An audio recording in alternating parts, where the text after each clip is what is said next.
Here we go. It is episode 3, the Dojo podcast and live stream. I would be Dogface. I would be Joe. Welcome to it, episode 3. We're going to dive right in. We got to talk about Tom Brady because this thing's really picked up since Sunday. It's been long documented that I love Tom Brady. One, he's a Californian. Two, the greatest football player who has ever or will ever play the game. You can't dispute that. He has 7 rings, boyish good looks, bones TV actresses and supermodels, has enormous wealth, and has defied age, gravity, and science by running faster as he's gotten older. He's an extraordinary golfer. I'm just getting warmed up. And the only noticeable handicap that I'm aware of is his diet, because his diet consists of a measly 20% meat. If he could increase his animal-based diet by 80%, he would be a perfect male species if you don't count his ability to broadcast. Oh, for crying out loud. Before we get down the road too far on this, man, I need to say what everybody else who hears this is thinking right now. You're a disgusting and gross individual. You've got a lot of problems. I just knew you were going to follow that up with genius. And genius. Yes, I forgot that. So Tom Brady, he made his debut, and lots of people jumping on him. Some people supporting him, but not many. And he's already been labeled not as bad as Drew Brees, but people are basically telling him that you suck, you got to get out of the booth, you're terrible. He's only done one game. Okay, Did someone actually say he's not as bad as Drew Brees? Oh, no, people are saying give Tom Brady time. You've only seen him do it once. Drew Brees was awful. Drew Brees sucked. I want you to think about being poor Drew Brees, though. Someone actually said, well, he's not as bad as Drew Brees. I mean, the guy's rough, but he's not that bad. Drew Brees sucked. Drew Brees had no business being on TV. If you did catch the game, and here's the other thing, okay, he's going to be in the booth for the big game, for the Super Bowl. That's going to happen coming up in February. So what you had was you had Cleveland Browns, you had Cowboys, lots of talk about Dak Prescott, and he just had a tough time. You could tell he wasn't confident. You could tell that he's worked on this quite a bit, but he just didn't have fun, and it wasn't familiar. And just 3 things before we play some audio of Tom. He said this: quickest way to get upfield is to go vertical. Okay? Quickest way to get upfield is to go vertical. Now, for the people that listen, okay, Joe knows this. Yeah, you got to get vertical. Mm-hmm. We call them in the business catchphrases, benchmarks. You can call them Joe-isms, euphemisms, dog-isms, whatever you want to call these things. But perfect example to explain what I'm trying to tell you. Berminator, Chris Berman. Back. You know, that was his big thing, and he had others. Everybody's got these terms, these phrases. What about that guy that calls the soccer games? Go! You know what I mean? Everyone's got something that they're known for, I think, is what you're trying to say. But I thought that you had to do that if you did soccer. Don't all the people that commentate shout goal? I don't know if they do it like that one guy does. I mean, he's pretty boisterous. Yeah, it lasts forever. Everybody's got a thing, okay? You know, we've got him either intentionally or unintentionally. Tom Brady, he's brand new to this, okay, and someone at the School of Broadcasting, and he wasn't like at the Columbia School of Broadcasting. He didn't like walk into some junior college campus and take How to Talk on Fox 101. You know, he sat down with all the greats, and all these people, whether they're on competing networks or not, they all want to help Tom because Tom is the bomb, and they know that Tom is a 7-ring champion, and they want to see him succeed, and Tom wants to be the best at everything he does, so he's got money. Like Jim Nantz, Tony Romo, you name it, I guarantee he was calling them and either on the phone or flying his plane out to show up and sit down with these dudes so he can learn it. Like a sportscaster training camp, if you will. You know, like while the players were getting put through the paces, he was out there learning the calls. Oh, absolutely. And how to call things right. And the thing I wanted to say, though, is he doesn't have his patter down. He's not comfortable. He doesn't have his catchphrases. He doesn't have his shtick. All right? Another thing he said during the game, get the ball out to his playmakers. They got to get the ball out to his playmakers. Okay? An updated version. It is, but isn't it nowadays called weapons? He needs to use his weapons. They have to be weaponized. He needs to call on his weapons. He needs to. There's updated ways of saying it. I guess he didn't get the memo. But here's the best one, and this is the worst. Negative plays hurt you so much. Now, poor fella. Negative plays hurt you so much. That's like saying negative plays negative you so much. You don't need to say negative twice because hurt in that reference means negative. So he should have just good critiquer, if I don't say so, of your goat. I mean, I appreciate this. You're being legitimate. I'm not gonna give anyone any praise where they don't deserve it, but I'm not gonna beat the guy down. I don't think he's gonna do this for a long time. But Probably not. Fox knows what they've got. There you go. What do you think? The GOAT broadcast debut, a little mouse-ish, a little timid. The one guy's talking about his hair. I thought the camera was going to be up here a lot more because I'm standing next to Brady. Tom Brady's like, I just kind of do what they tell me to. You're the goddamn GOAT. Okay, nobody tells you what to do. They're paying you a boatload of money. You own Fox Network, like you own the Buccaneers, like you own the Patriots, like you own Giselle, like you own humanity, the world. It's yours, Tom. It's Tox. It's the Tom Broadcast Network now. It's not Fox. It's yours. So I wish he wouldn't be so sheepish. I wish he was not very good. No, and here's the other thing, okay? Tom doesn't need to be a caller. He doesn't need to be in the booth, okay? He needs to be around a round table, okay? Now, we know most who go from their sport to the sport coat, like into a broadcast booth, they rarely make it. The failures far outweigh the phenoms because it's not easy.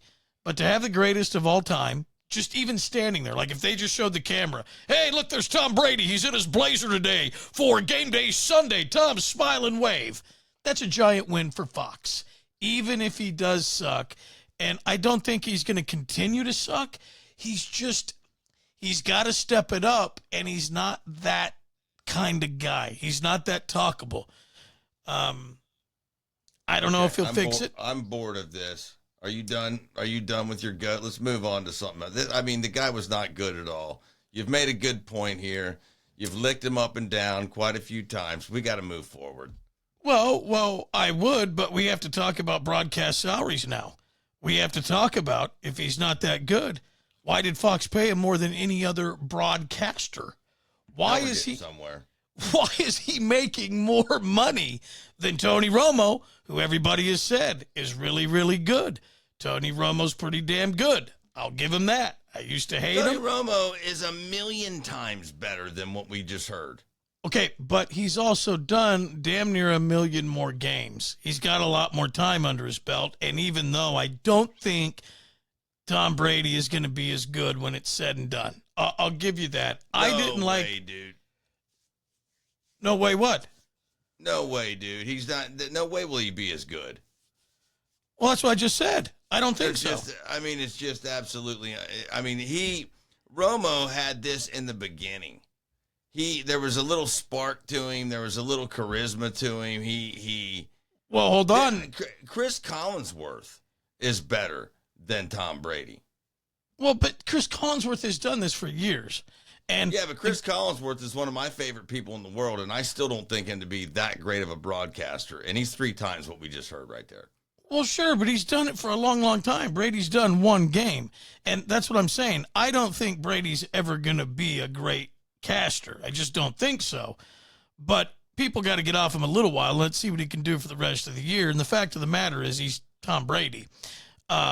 Here's how the salaries work out, and it's pretty lopsided, okay?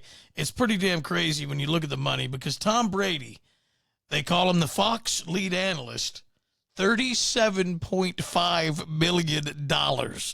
That's what he gets, Okay. Now, That's sickening. you might think, well, okay, what does everyone else get? Well, let's cut it in half. ESPN's lead analyst, Troy Aikman, who I think is terrible, $18 million. Then you go down, third place, Kirk Herbstreit, Amazon ESPN, $18 million. And then you get down into Tony Romo, CBS, $17.5 million. Now, does Tom Brady deserve double? Well, I'd say yeah, not based on broadcast ability, but Tom Brady can go do anything else. Fox wanted him on their screen, and that's what it cost him. The key word there is wanted. I mean, that there is absolutely no way in the bowels of hell they continue to pay that man that much money to get on and do what he did. They have to. There's no way. There's just no way they would do that. He signed a contract. The money's his. This is whether they keep him or they fire him. He walks away with a chunk of money. That's why it doesn't matter. He walks away with a chunk of money, but they're not going to continue to just keep paying him for that performance with that kind of cash. I mean, you walk away with whatever you want. Contracts don't mean anything in this day and age. We both know that. Well, hold on. Contracts for us don't mean anything in this day and age. I'm here to tell you, Tom Brady's contracts, yes, they mean something. That ironclad, that contract could beat both of us and all the lawyers that drew up our contract to death with Tom Brady holding it. So, Joe, you got to get that out of your head. Don't think now that all contracts are garbage. I would hate for someone to come along in your life and go, hey, I got a great contract. I want you to sign it. And you just keep walking because you think it's like the last contract. Don't go through life thinking that all contracts were like our last ones. That'll poison your outlook. They're not like that. I guess I got to learn then. I actually thought a contract meant something. Well, you sign your name on something. You sign your name on something. You That's supposed to mean something. But you have to realize this. The other thing with a contract, not only do you sign them, but you should also, before signing them, read them. See, there's a key component of the contract. Had you read yours, you would understand why everything they did was within contract legality. Totally. But usually when you're begged to re-sign your contract early, that you think that there should be some substantiating circumstances behind all of it, I guess. Let's go through some more of these salaries for commentators. Joe Buck, who I cannot stand. He could buck off. He sucks. Joe suck. Call him whatever you want. He's awful. Your problem with Joe Buck and his inability to grow a good beard is ridiculous. I don't care what he does. Him, his dad, I'm just not a Buck family fan. And I think he's not bad at baseball because it's boring. But when he does golf, when he does football, he's terrible. He makes 13 to 15 million. Let's see here. This is where it gets pretty gross. I should go do that. Al Michaels, okay? He does play-by-play for Amazon now. He's 1,028 years old, according to this. He makes 15. How's that work? Well, that's what it says here. Well, we got Carl coming down the aisle now. Carl's on the forklift, and he's got about 6 or 8 boxes high on that baby. He's looking at Linda on the pallet jack and wondering who's going to go left. Carl, you had the right of way. You're going to go left first with your forklift and 6 to 8 boxes. Up! Carl's got to take a pee break. Grab his Gatorade bottle. He's going to go behind rack number 4. It's called a trucker bomb in the trucker business. At Amazon, they call it an Amazon bomb. Yes, he's filling up his Amazon bomb. He's not play-by-playing Amazon warehouse workers. It's streamed on Amazon. Calling for Amazon now. They're a huge channel now. But he's making $15 million. Little bit more than what we're making. Man.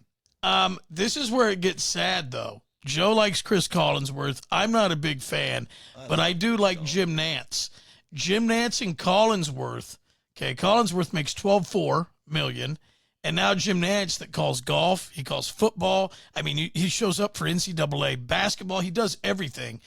Jim Nantz on CBS makes $7 million less than Tony Romo at 10.5 a year, and Jim Nantz is perfect at everything he calls. He's classy, he's good, he knows the lingo, he knows what to say, he doesn't say too much. When he talks, you listen. Out of all the names I've read here, he is the tried and true professional in this lineup, and he's making the least amount of money damn near. Mike Tirico, $10.5 million on NBC, and Greg Olson, who I'm not even familiar with. I don't even think Fox is all that familiar with him. They only give him $3 million a year. So that is the top 10 of who's on calling football for 2024. Man, $3 million is nice. To be a football caller, that's awesome. Yeah, and again, What do you work, 1 day a week? Well, no, Jim Nantz, he's got to travel. And it depends on what your network's going to get. Like, are you going to get Sunday games? Are you going to get Thursday games? Are you going to get, when it goes into that season, Saturday games? Are you going to go to England? You're going to do Monday night. I forget who has the rights to all the different games, but there is some travel. And Jim Nantz has to do golf. And Jim Nantz will do, basketball. And, he's making money. So let me ask you this. Would you rather have 7 rings or a 7-figure salary? 7-figure salary. You're going 7-figure salary. My entire thought process on money doesn't lead to happiness has changed dramatically since being fired. I disagree with everything I said prior to that. It does. It means a lot in life. Would you go as far as saying you hate yourself for what you said in the past about money and money not buying happiness? 100% now. Yeah. Never having faced being fired, I withdraw and retract every single statement about that. Money does maybe not possibly lead to the happiness that everyone's searching for, but it sure does bring a little bit of a smile to your face, a lot more than not having it. In a capitalistic country, comfort, meaning air conditioning this time of year, steaks in the freezer, cool ones in the fridge, all those things add to a nicer, more comfortable life day to day. And unless you're going to rob or do beer runs or steal steaks or pirate cable, those are all things that money is needed for, to buy. You got to have money. So I've long tried to tell Joe this, and I'm sad and sorry that it took a termination to make you see the light. But even before we got fired, you were starting to come around. We had lots of conversations about credit cards and about what buys what, and Joe was starting to kind of do an about face. But wow, little job loss, little thing like firing. He's seeing the light now finally. I'm proud of you. Change your mind real quick, dude. I tell you what, it really does. Yeah. It really does. You start watching the old debit card start to, you're like, oh, not quite sure where the next paycheck's going to come from here. I think money did make me a little happier than what I'm feeling right at this moment. Now, oddly, as much as I love money, I think I'm going to go with the 7 rings. Okay. Why? Over the 7-figure salary, because even after what we've just gone through? Yes, and I'll tell you why. Because Tom Brady's 7-figure salary, he's retired from the NFL now, okay? He doesn't play anymore. And for him to go out and coach, there has to be different provisions, and he can't call on TV and yada, yada, yada, whatever it is that the rules are. But he could get fired tomorrow, okay? He's still going to walk with this year's salary or whatever the contract says he gets.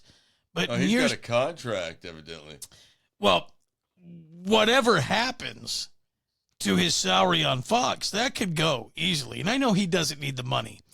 But when you have 7 rings, something no one else has, you could walk into a car wash. You could walk into a goddamn McDonald's. You could walk in, like you can go into a Quick Quack, or you could walk into Home Depot, and all you have to do is shout, or not even shout. All you have to do is walk up and say, can I speak to the manager? And you place both hands on the counter. Okay. You got 5 on one hand, including a thumb ring, and then you got 2 on the other, and you place your hands down, and all you have to do is say, hey, I don't really have time to fill out an application, but my credentials, and you hold your hands up and you twinkle your fingers. You say, my credentials kind of speak for themselves. You can get a job doing anything. The opportunities are far more endless. And people are going to call What you if and call. the person's not a football fan? They're going to think you're like a pimp. Hey, that's not a thought. He is a legitimate pimp. That's not a thought. They're not going to think he's a pimp. He's a legitimate pimp. Yeah. That's ridiculous. Now, is some kid, some young, whippersnapper, some young millennial guy or girl not going to know Tom Brady? Okay, they can fall off the planet tomorrow because they don't matter. But my point is, think about the endorsements, Budweiser, the Coors. I mean, just when you have 7 rings, you can pick and choose what you want to do. And I'd be willing to bet all those things would bring a 7-figure salary. That's the only reason I would go with the 7 rings over the 7 figures for me. Okay, fair enough. And I don't know what's going to happen with his little broadcast career, but we'll find out. And I just think it's weird how the worst players, athletes or drivers, are some of the best announcers. It's rare when you get a double threat like John McEnroe or Darrell Waltrip.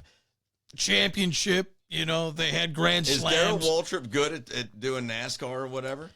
Well, he used to be. I don't know if he's still on anymore. I haven't watched NASCAR in a while, but he used to. Oh, yeah, he dumb dude up there and did that. Yeah, ran down there and around the. Fantastic.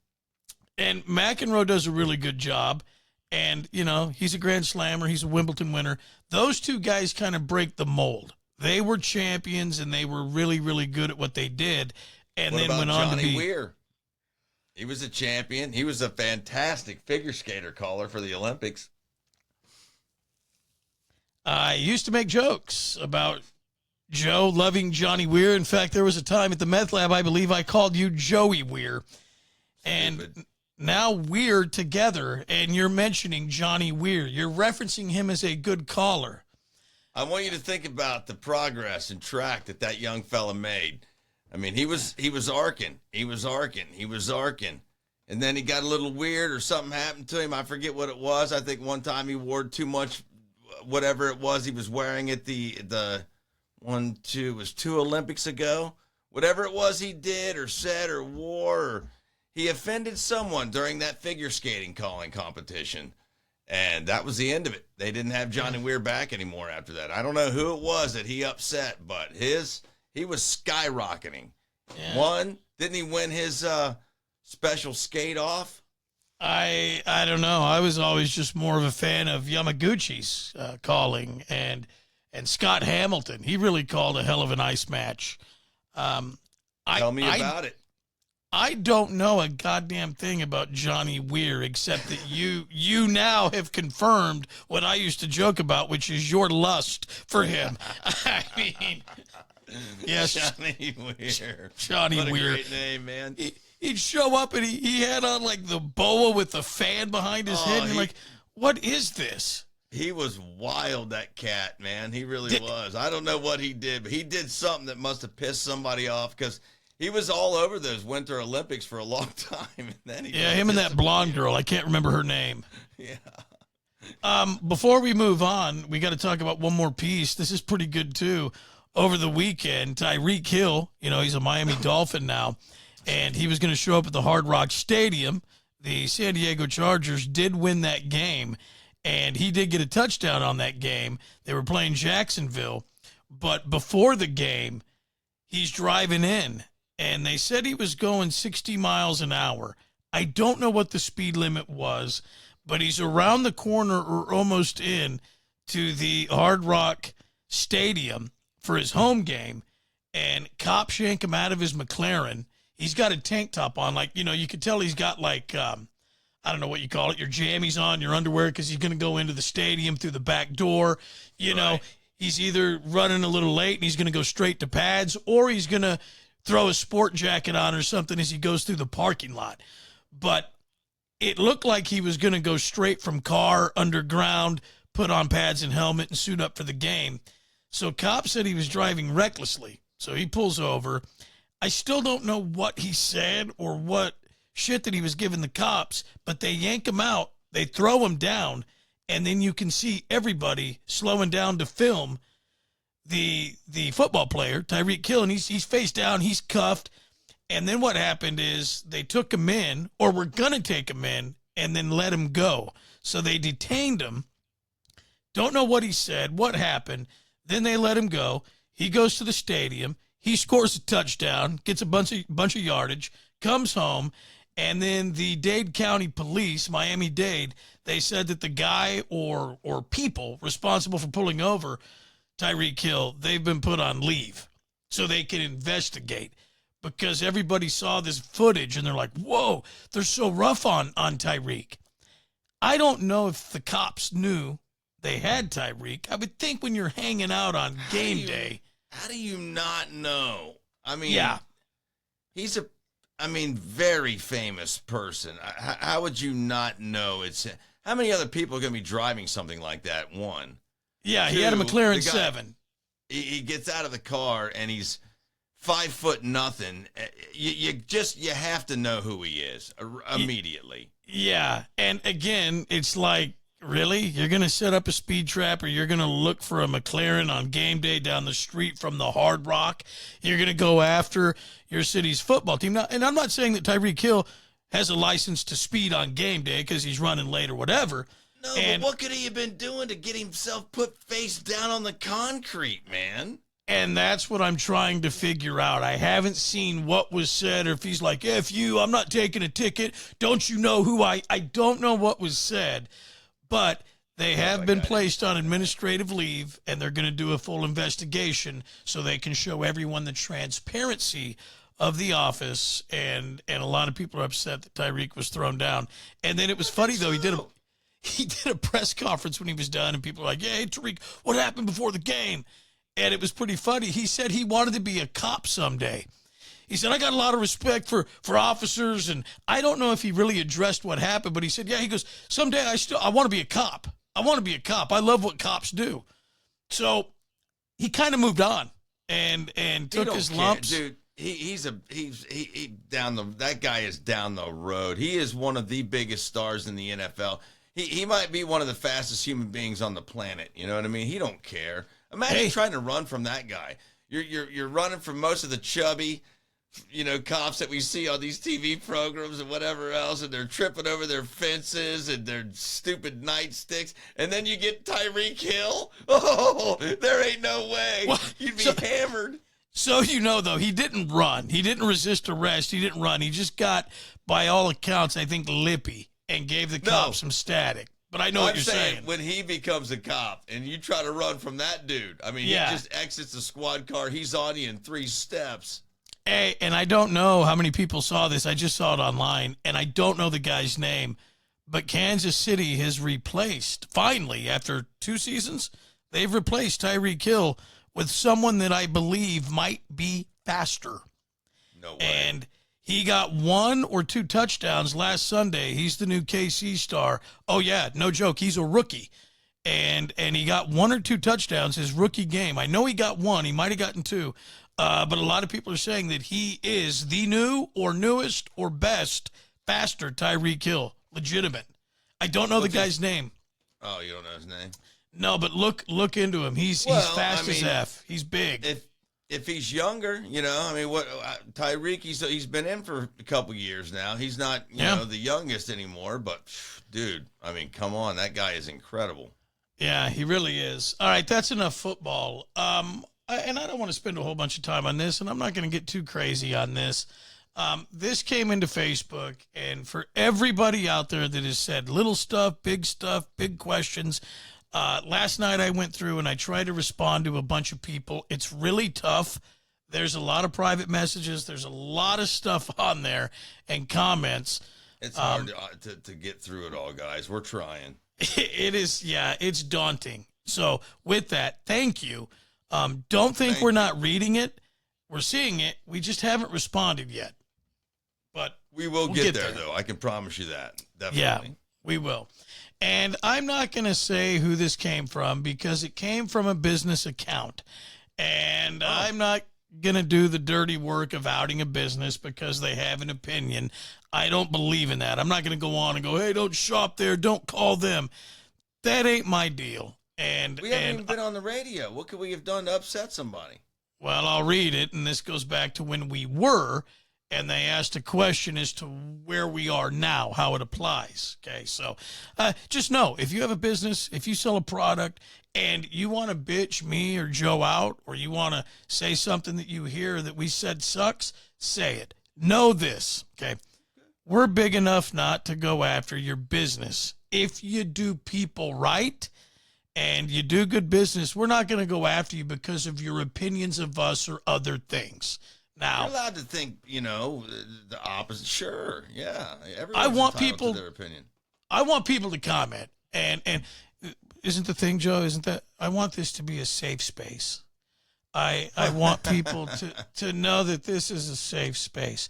No, but what I'm saying is, fun of that. That is a true thing. Will always be something like that for people. You'll always have a safe space here. Honest to God. I was kidding, but okay. People use that. People need safe spaces for stuff.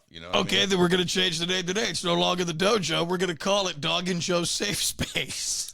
Yeah, get back to your email. All right, what did you do? This was a private message that came through on Facebook, and I'm not going to give you the person's name, but I'll read it. It goes like this. I emailed this to Joe. Hi, guys. I thought about something. I remember Dog saying on air when we were at the swamp that he believed that Ron DeSantis was the most leveled up presidential candidate in his lifetime.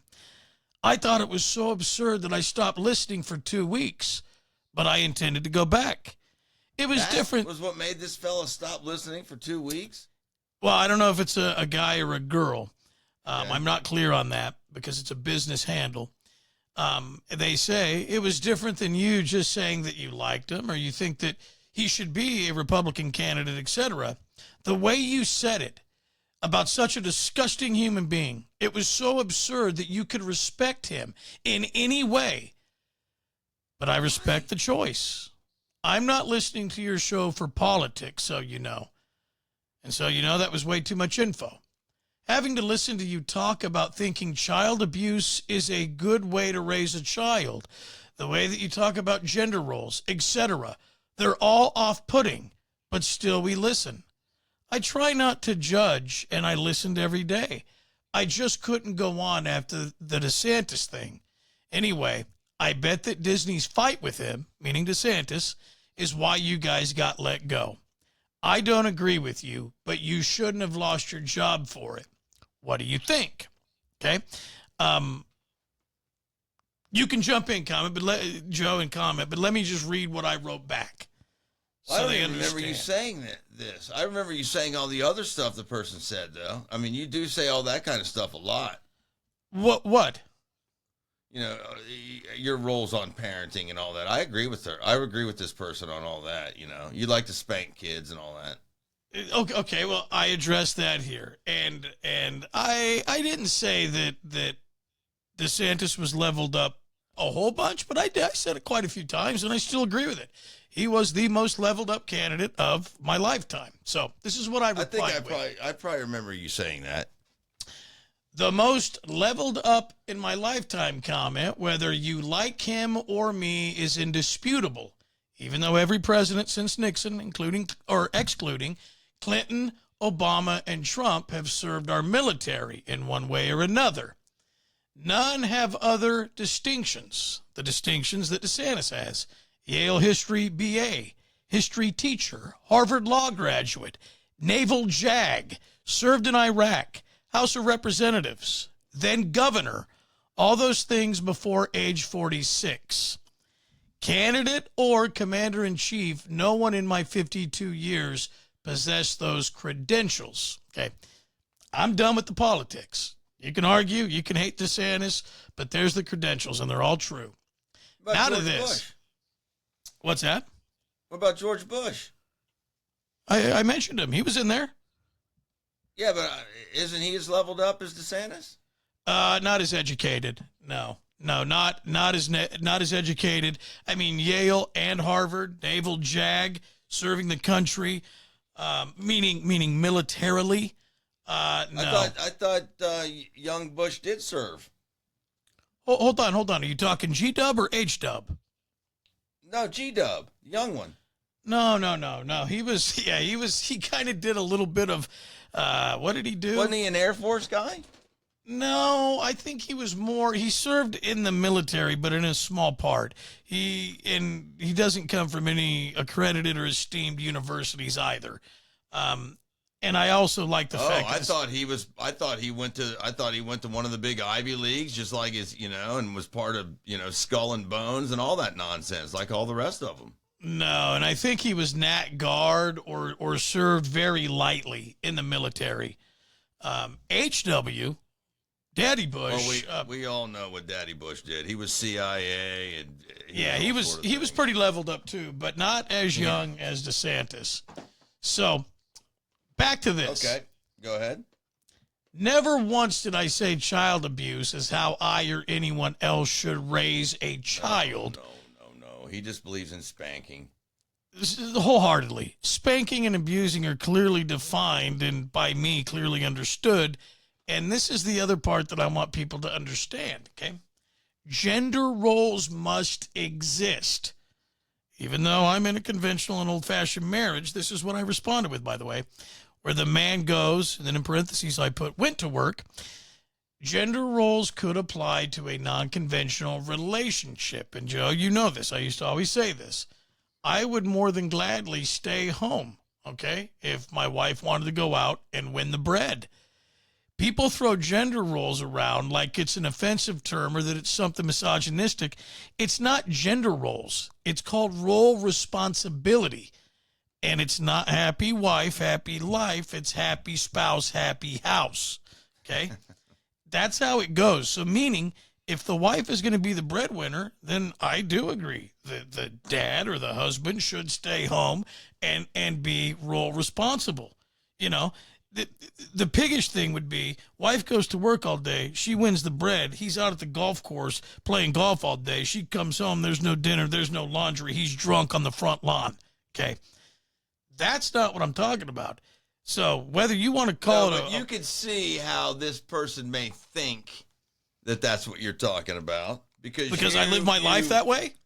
No, because you ham it up and stuff, and you know exactly what they're talking about and how you say it and the way you word things. And but that's how I live my life. That's how my relationship with my wife is. When I had a job, I went to work. She did the laundry. She did the vacuuming. She did all the cleaning. That's how it was because someone went to work. That's how it should be. Understand? No, that's not right.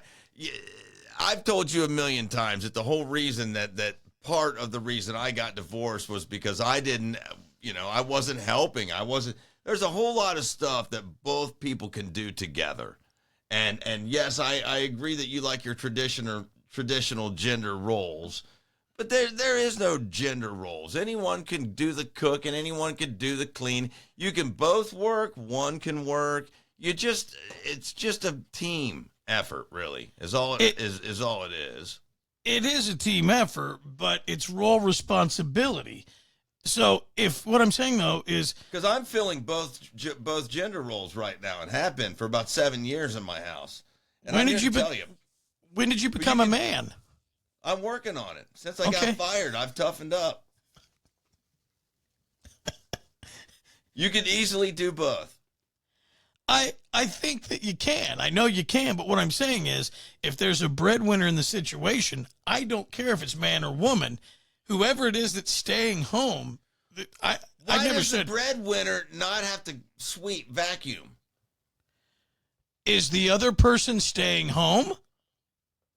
Well, who knows what they're doing? Maybe they got a part-time job. Maybe they're the stay-at-home mom. Maybe they're the stay-at-home dad. Okay, then yeah, the stay-at-home person must have role responsibility and do those other chores while the breadwinner is out. Why can't the stay-at-home person cut the grass and the breadwinner do the vacuuming and the dusting? Because if you're staying at home, you should vacuum, dust, and cut the grass. That's your job. Oh, now see, that's where I disagree with you. Yeah. I think it takes an awful lot to be a stay-at-home, whoever you are, mom or dad. And that's the other thing. I'm not saying one's better over the other, but this whole gender role thing, it's not gender role, it's role responsibility. Whatever role you take, you got to take it and own it. And the other person, if they're going to stay home, that's your job. You stay home. You clean. You cook. You vacuum. You fill the dishwasher. You wash the dishes. You mow the lawn. Whatever those things are that staying home encompasses, you do them. I don't care if you're a guy or a girl, but that's the other thing. And if you're a woman and the guy goes to work all day, you can't just sit home and sit on the couch. Same thing for a guy. You can't if you're my woman. Well, I don't, there's no way. You're not going to be my woman. I come home and, even if you're naked every day when I get home, well, that'd be different. But I come home and there's dishes stacked up all over and you're watching like Jerry Springer. I'll take that right now. I don't even have a job. I'll go out and get one. Yeah. Well, Joe, if you came home right now, if you walked into a different room right now and you found that on your couch, that would be heaven. That's what you would call a date. Yeah, that's exactly right. That's what I was going to tell you is now that I've not had a job, I'm game on for a sugar mama. I will be a stay-at-home, not dad, because I already have a son and I don't really want another one. But I'll be a stay-at-home dude, is what I call it. You go out and make the bacon, baby, and I will vacuum. I will dust windows. I will take a hose to the screens. I will, what else? Why wouldn't you do that now with all the time that you have? Well, I am. I'm just saying. Well, I'd like to have a sugar mama. I keep doing it. Yeah.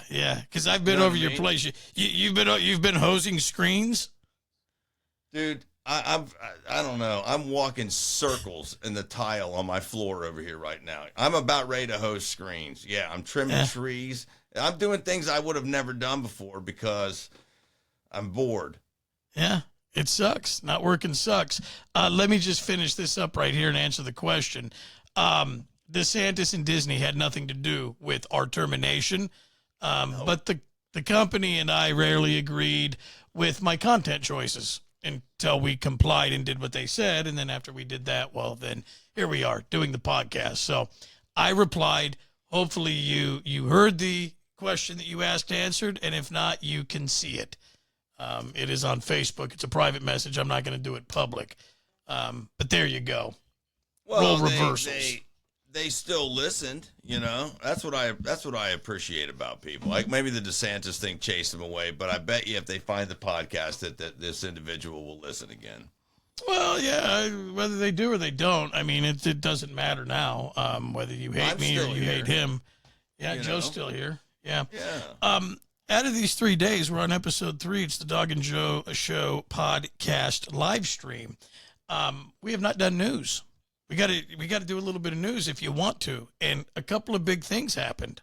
One big thing, death-wise. Let's do a little bit of news. This just in, friend. Okay, we'll get better sound effects, I promise. But in the meantime, this big thing that happened. This is terrible. This is absolutely awful, but I don't think anyone's going to be shocked. James Earl Jones, voice of Darth Vader, dead at the age of 93. He was absolutely fantastic. And I got to tell you, what's your favorite James Earl Jones movie? I already know which one you're going to say, probably. It sure as hell is not Star Wars. It's probably Field of Dreams. I knew that's what it would be. Because Field of Dreams. What else has he been in? Oh, shoot. I don't know. You just hear his voice in all kinds of things. James Earl Jones has been in a lot of stuff. When he was younger, he was in a lot of stuff. But his voice and how they portray him is in tons of things.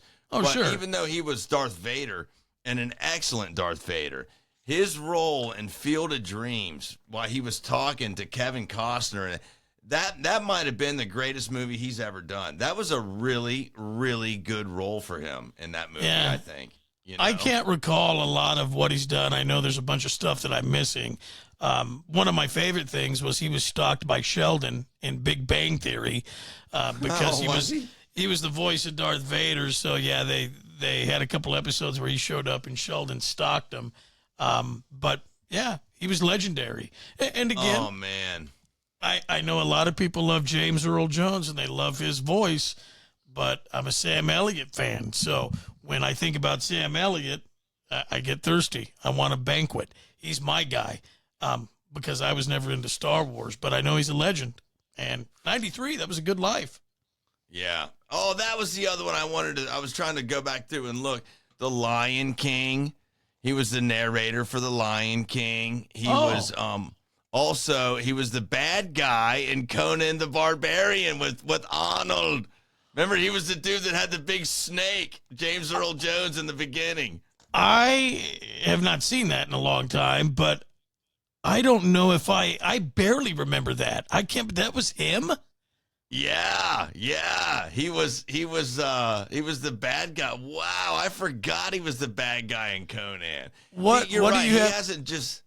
I'm just looking at his IMDb. He hasn't done like a ton of stuff, but the ones he did were just memorable.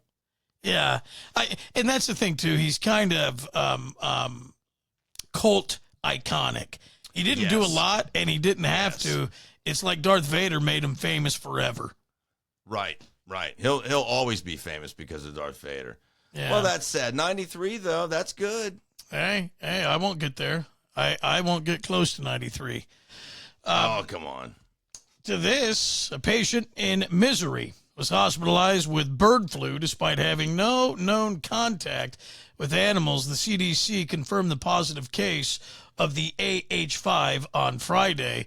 The patient had underlying medical conditions and was successfully treated with antiviral medications. This marks the 14th person in 3 states to contract bird flu. The only difference is they had some sort of affiliation or contact with infected or sick animals. They're saying this person did not. So all that means to me is that they ate bird. I don't know what kind or infected it doesn't meat. mean they didn't get it from something. It's just been passed now. It could have been passed. It could have been passed from another infected human. They could have eaten something with chicken, something with pork. Who knows? But they treated it with antiviral, and they're going to be okay. Plus, if you caught the other thing, they had underlying medical conditions prior. So I don't know, but they're making this out to be a big deal. So get ready. Flu season getting ready to start, October, November. Bird flu is going to be a part of that this year. I guess. What else? Yeah. What else? Fine. Let's see with this one. This is pretty good. I think you remember, Joe. I used to always say NFL kickers, they had one measly job. If they missed a kick, they should come out with a bandsaw and remove their right leg or their left, whatever leg they kick with. It should be cut off every time they miss. But they do just have one job. They do. Well, this guy had just one job. Cade York, a 4th-round pick for the Cleveland Browns in 2022 that was now recently playing for the Commanders, missed 2 field goals in the first game of the season. He's been fired. He was released immediately following the second missed kick. They did have him turn in his cleats, jersey, and helmet after the game, but he was fired by the Commanders on Sunday because he missed 2, and they're calling his tenure in Washington very, very short-lived. He was just a rookie pickup. Is that what you said in the beginning? Well, no, he got picked up in 2022 by Cleveland, and then he came over He's to been bounced Washington. a little bit here and there. Okay. Yeah. I wonder if we should get him for our show, and we can do like an unemployed and overjoyed segment. And what we do is we get all the deadbeats out there, like this guy and all the other people that aren't working, and we just have them show up. And it's like you can't call it star. What would you call it? Like a fallen star-studded cast of all these just slugs like us. And, I mean, it'd be pretty good. We could talk to him and a whole bunch of others. It might be fun. The black holes of entertainment. We just suck it all in. Yeah. We got nothing to give back, baby. Hey, Cade York, I know you're fearful about your future. You feel terrible. You're amongst friends. You're home now. You're home, Cade. You're where you belong. We know what you're going through. And here's the other thing. Yeah. We don't care. No one cares. We're the Forgottens. Maybe that's what we call the segment, the Forgottens. The not the has-beens, the never would-be's. And we just have all these never would be show up like Cade York and others. There's no shortage of people who lose I like their jobs. award wanters. I'm still wanting an award. Award wanters is pretty good for me. Yeah. Well, you know what the adage is: wanting one hand, shit in the other. I think that's where you'll get your award first. Because I know which one's been filled first. Yes. Yeah. One more piece before we go. You know how much I love, in particular, millennials. 1 in 4 millennials and Gen Zers say they will not have kids because they're too damn expensive. They say, nope, we're done. We're not going to have them. Really? 23%. Don't do that. 18 to 43-year-old people said financial motivation is why they will not have children. Joe says, don't do that. I say, about effing time that you started thinking about your finance before you start thinking with the other head. You start doing this before you think about this. You got to have money before you go after the honey. You can't start Dunkin' Donuts when you have no milk. Don't be stupid. Maybe 18 to 23-year-olds, sure, but don't be afraid, you young kids, to have kids. I mean, look, you're never going to have enough money to have a kid. You think, hey, I don't even have a job right now. I have a kid. You know what I mean? But here's the thing. Isn't it smarter when you start out? See, and I told saying that out loud again. That was terrifying. That actually makes you feel sick inside. I told my son this, and I've told Joe this, I think on air, off air, and my wife got pissed at me when I said this, but I told him, I said, look, I go, if you go out and you get a job, I said, because Americans do it all backwards. We go to school, high school, college, we party, we blow our brains out, we drink, we do keggers, we do all these drugs, and then we have to take a test and we have to go out and get a job. I said, listen, make no mistakes or very few mistakes when you're young because you don't have the opportunity to course correct, meaning you have time on your side, but it's very detrimental if you make stupid mistakes in the beginning. I said, we do it all wrong. I said, what you do first is you don't screw up. You get your grades, you get your job. And then if you want to do heroin or go to keggers when you're in your 30s or late 20s, then go ahead. And I remember my wife, why would you say that? Why? And I think Joe even said, you're crazy. Why would you? Because the chances of someone that's responsible making a good living that's in their mid-20s approaching their 30s is very unlikely to start using heroin or drinking when they have their affairs in order. But it's true. If you get your stuff buckled down and buttoned down and figure out your life plan before you start jabbing sticks in holes, it's going to work out better for everyone. Yeah. I would I 100% support that. I smoked weed my entire life, and I will always tell you, and I tell my son this every day, I said, let me be the lesson for you. I can assure you there's as much medical information out there as there is newspaper articles and magazine articles and doctors that have talked about it and case studies.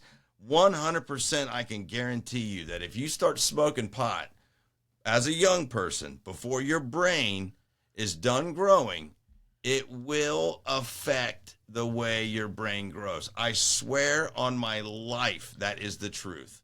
There's no lying about that whatsoever. And you can never, ever fix it. Ever. How much money and I know there's no way to put an actual amount, but how much money do you think you spend on the marijuana? Like legit, like $100,000, $50,000, $100,000 maybe in my entire life, probably.